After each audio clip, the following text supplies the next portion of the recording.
Assalamualaikum warahmatullahi wabarakatuh, Ibu. Perkenalkan di sini dengan Bidan Isi Hasanah.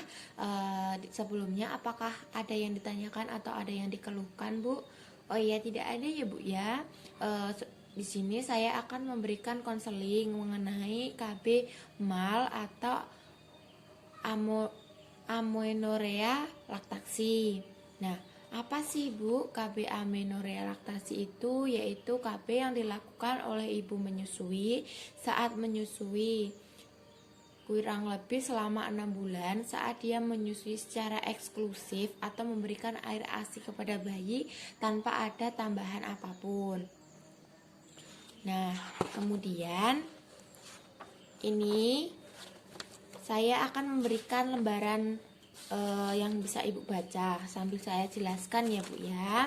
Silakan Ibu membacanya ya Bu. Ini saya berikan kepada Ibu. Sambil membaca, sambil melihat, saya akan menjelaskan. Silakan dibuka halaman keempat ya Bu ya. Nah, kemudian cara kerja dari KB mal ini seperti apa? Nah, cara kerjanya yaitu menunda ovulasi atau menunda pematangan sel telur. Nah, kemudian ini juga pada awal saat menyusui, hormon yang berperan itu kan adalah hormon prolaktin dan oksitosin, Bu. Nah, ketika kita menyusui atau ibu menyusui secara sering, secara eksklusif, tidak memberikan tambahan apapun, ini akan meningkatkan kadar prolaktin dan hormon gonadotropin. Nah, kemudian karena prolaktin dan gonadotropin ini meningkat, akan melepaskan hormon penghambat ovulasi, yaitu inhibitor. Nah, ketika hormon penghambat ini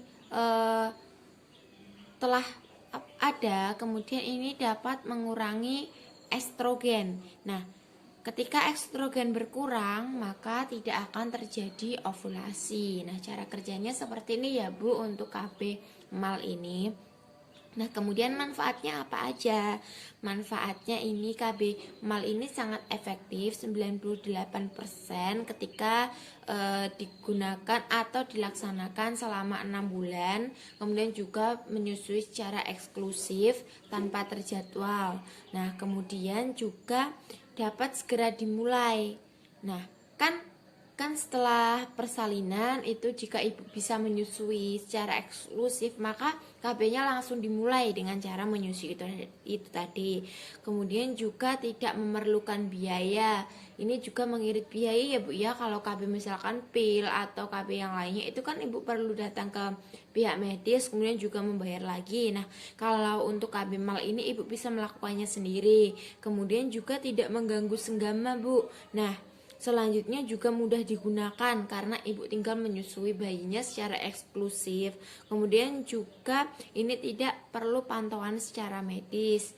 Tapi juga ada keterbatasannya Bu. Keterbatasannya apa saja? Nah, keterbatasannya yaitu sebelum persalinan, sebelum melakukan KB mal ini pada masa kehamilan, kita harus mempersiapkan terlebih dahulu. Kemudian juga ini batas efektifnya tidak jangka panjang, tetapi hanya 6 bulan. Kemudian juga tidak melindungi dari berbagai gangguan penyakit seksual menular seperti HIV, AIDS seperti itu. Karena kan senggamanya juga kalau misalkan langsung tidak pakai pelindung lain, maka ini tidak efektif untuk melindungi dari penyakit seksual menular.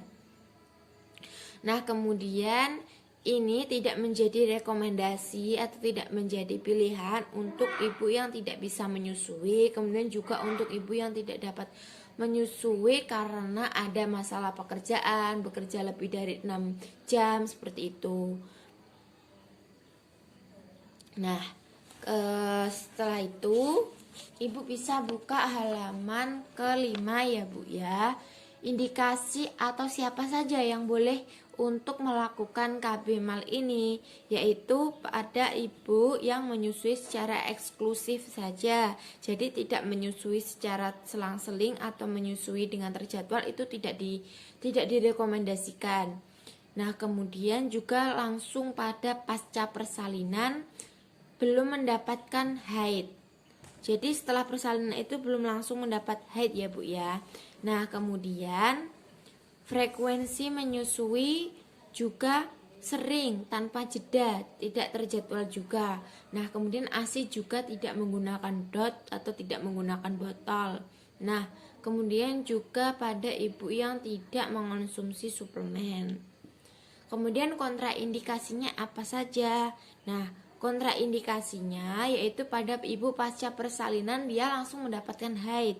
Kemudian juga pada ibu yang tidak menyusui, ibu yang tidak konsisten menyusui secara eksklusif, kemudian juga ibu yang menggunakan obat ini tidak direkomendasikan. Kemudian juga pada bayi yang sudah umurnya lebih dari 6 bulan, kemudian juga ibu yang mengalami gangguan metabolisme. Nah, kemudian sebelum melakukan KBMAL ini harus melakukan beberapa persiapannya, yaitu atau dianjurkan untuk bayi harus sering menyusui terlebih dahulu, harus menyusui bayinya tidak terjadwal. Nah kemudian juga bayi harus menyusu atau meminum susu ibu, minum ASI ibu secara sepuasnya, harus puas terlebih dahulu bayinya. Kemudian juga ibu harus melakukan pengosongan payudara tidak lebih dari 4 jam. Kemudian ASI dapat disimpan dalam lemari pendingin atau lemari es. Kemudian juga harus diingat kembali Bu, bahwa ibu yang sudah mendapatkan haid pasca persalinan itu juga tidak diperkenankan untuk melakukan KB mal ini. Nah ibu, saya sudah selesai memberikan konseling mengenai KB mal. Sebelumnya apakah ada yang ditanyakan Bu? Oh iya, tidak ada ya Bu ya. Baik Bu, berarti Ibu sudah mengerti ya Bu. Ini saya akan tanyakan lagi Bu. Ini tadi yang boleh memberikan atau melakukan KB mal ini tadi ibu yang sudah mendapatkan haid setelah persalinan atau belum mendapatkan haid pasca persalinan Bu. Oh iya, Ibu mengerti ya Bu ya. Berarti ibu yang belum mendapatkan haid setelah persalinan itu yang boleh untuk melakukan KB mal ini. Demikian Ibu, semoga dimengerti. Ini bukunya ini Ibu bisa bawa pulang, nanti dibaca-baca di rumah. Nanti dibaca-baca di rumah juga. Ini juga ada beberapa mengenai gizi pada ibu nifas juga ya Bu ya. Nanti dibaca untuk pengetahuannya. Kemudian juga ada jenis-jenis KB yang lain. Ini Ibu bisa dibawa pulang. Terima kasih Ibu, semoga Ibu bisa mengerti, kemudian juga bisa melaksanakan KB malnya. Ini Ibu belum mendapatkan haid kan ya Bu ya? Oh iya belum ya Bu ya. Sekian Ibu, selamat pagi. Oh iya Ibu, sama-sama.